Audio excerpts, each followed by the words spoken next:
안녕하세요. 육조 김동주입니다. 이번에 읽은 책은 조세희의 난쟁이가 쏘아올린 작은 곡입니다. 저희가 이 책을 선정하게 된 이유는 1970년대의 모습이지만 현대인들의 잔혹사를 그대로 투영하고 있는 시대를 넘어서 우리에게 많은 깨달음과 교훈을 전해줄 수 있는 도서라는 점에서 이 책을 선택했습니다. 현대사회에서도 주인공인 부리와 같은 도시 빈민층은 책 속의 그들과 같이 똑같이 고통받고 있습니다. 우리가 주목해야 할 점은 40년간 경제성장이 이루어졌음에도 불구하고 우리의 시민의식은 그를 따라가지 못한다는 것을 방증하고 있습니다. 좀 더 줄거리적인 측면에서 생각하자면 이 책은 여러 등장인물의 관점에서 바라볼 때 더욱더 빛이 나는 그런 책입니다. 대표적으로 이 책에서 굉장히 중요한 역할을 맡고 있는 영희를 가지고 말해보도록 합시다.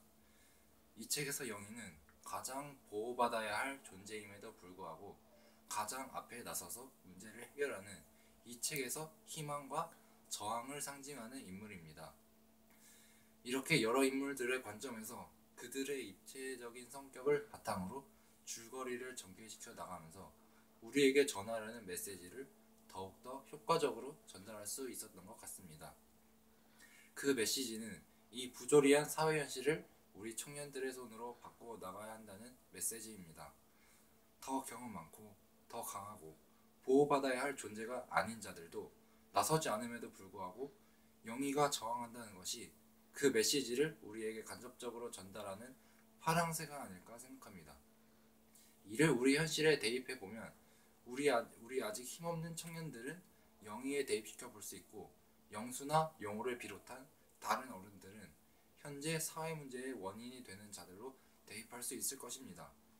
이 책과 비슷한 상황을 역설하고 있는 소설은 윤은길 소설가의 9켤레의 구두로 남은 사내가 있습니다. 이 책도 난쟁이가 쏘아올린 작은 것과 마찬가지로 사회 비민층의 고통을 소설로 표현하고 있습니다. 비슷한 시기에 이렇게 같은 주제를 가진 책이 나왔다는 것을 현실 적용뿐만 아니라 그 시대 상황의 파악 또한 필요하다는 것을 알려줍니다.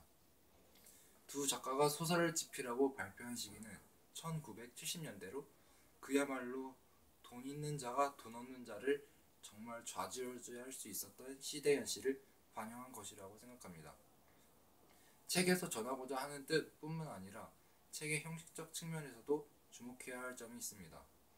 책의 서술 방식의 특징으로는 서술자가 계속 바뀐다는 점입니다. 영수, 영호, 영희 3명의 서술자가 나와서 각자 자신의 상황을 설명합니다. 한 명이 서술하고 있을 때에는 다른 사람의 속마음을 알지 못하는 것이 흥미롭습니다. 예를 들어서 영희가 사라졌을 때 오빠들은 영희가 어디 갔는지 왜 나갔는지 모른 채 찾아다니기만 했습니다. 그 부분을 읽으면서 저도 되게 궁금했었는데 마지막에 영희가 서술자로 나오면서 자신의 이야기를 할 때 그러한 궁금증이 풀리게 되면서 가족을 위해 몸을 던진 영희의 안타까운 상황에 더욱 공감할 수 있었습니다. 내용상의 특징으로는 이야기를 전개할 때 구체적인 상황을 설명해주지 않는다는 점입니다. 그 상황이 발생하게 된 구체적인 이유가 서술되어 있지 않은 채 행복했던 사람들에게 비참한 상황이 연속적으로 닥쳐오게 됩니다.